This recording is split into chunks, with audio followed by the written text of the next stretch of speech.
Have you ever been holding yourself back because you thought that in order to be a loving person, you should always be sweet and likable? My name is Anja Steensig.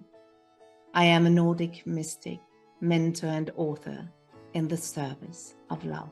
And I am so happy to invite you to the free online event on how to access the power of true love, where I will clear up some of the greatest misunderstandings on the nature of love.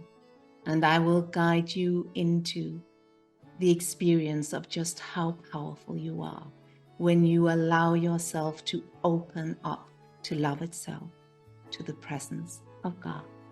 Because when you connect with that infinite source, you are stronger, braver, and more loving than you can possibly imagine. I hope to see you there.